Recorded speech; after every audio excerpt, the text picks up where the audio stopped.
we are in many important moments of our life making that decision. We are opting for the hero,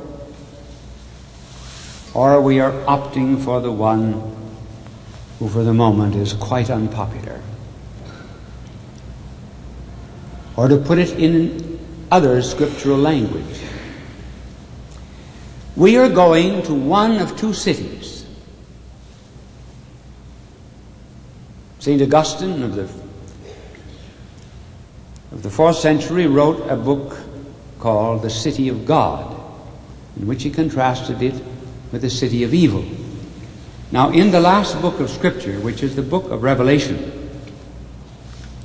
there are two cities that are described. This is, I think, one of the most apropos books of modern times. It's very, very difficult to understand, and there are many things in it which we'll never understand until it's too late, really. But there are two cities. One is the city of Babylon, and the other is the city of Jerusalem. Not the Babylon, the historical Babylon, but the Babylon that is yet to come, the corrupt city of evil. And this is the way John describes it. Then one of the 7 angels that held the 7 bowls came and spoke to me and said,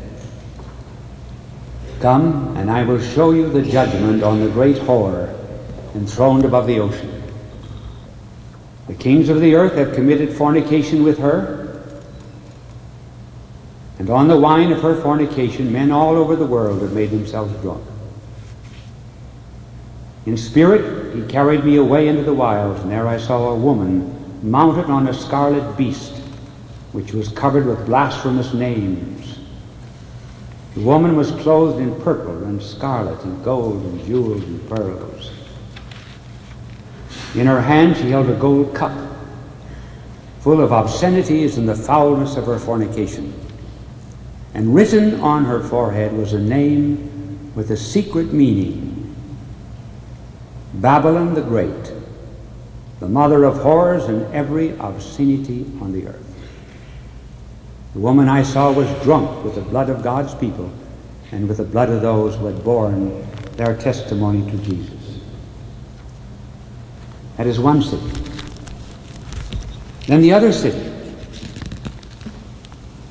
which will be at the end of time. "Come, and I will show you the bride, the wife of the Lamb."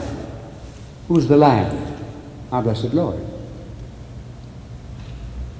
Who is the wife or the bride of the Lamb? The church. All of us who will be members in heaven one of another. "So in spirit he carried me away to a great high mountain and showed me the holy city of Jerusalem, coming down from out of heaven from God. It shone with the glory of God.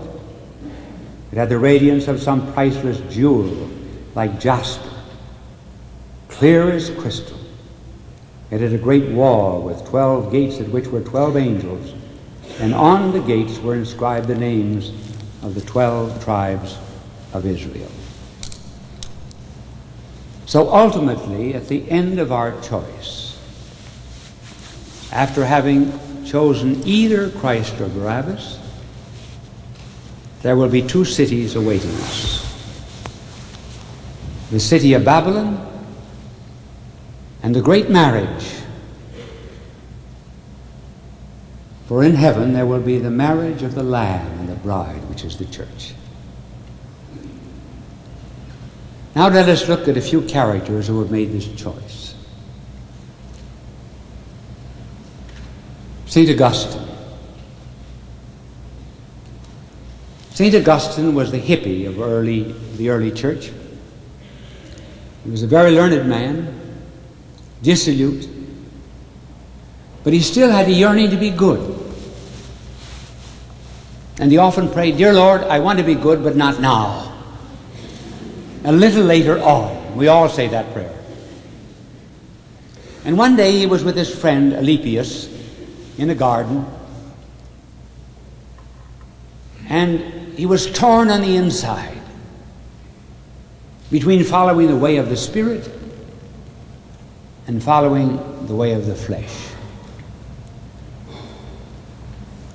And he heard a voice, the voice of a child, saying, Tole, lege, take up the book and read.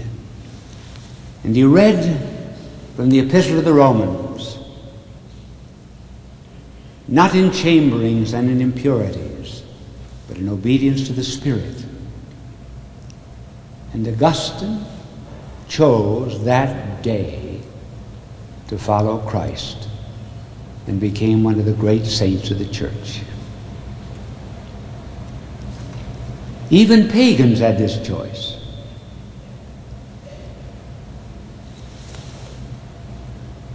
5 or 6 centuries before Christ was the great teacher of antiquity, Socrates. And he was constantly telling the youth of Athens that there was an absolute in morality, and there was one God, not many. And that was a crime against the state. Socrates was condemned to death. And they offered him a chance to escape because of his influence and his prestige and his goodness.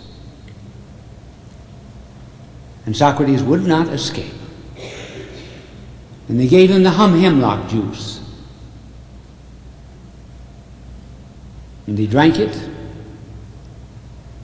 And as he was losing consciousness, he said, "Oh yes, I owe a rooster to Asclepius." Refusing to escape, he said, "I shall follow whatever way God leads me." So even the pagans have the choice. An interesting story from the Old Testament. There was a famine in the city of Bethlehem. And Ruth left the city of Bethlehem, or rather the town of Bethlehem, and went into the Moab country. Now that was non-Jewish. And she should not have done it even during a famine. And she took with her 2 sons. They married 2 Moabite women.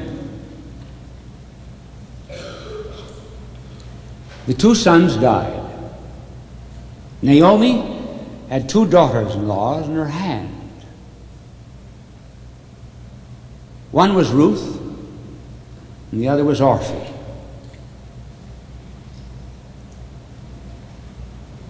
And Naomi said, "I'm going back again to my own land. Now choose what you will do."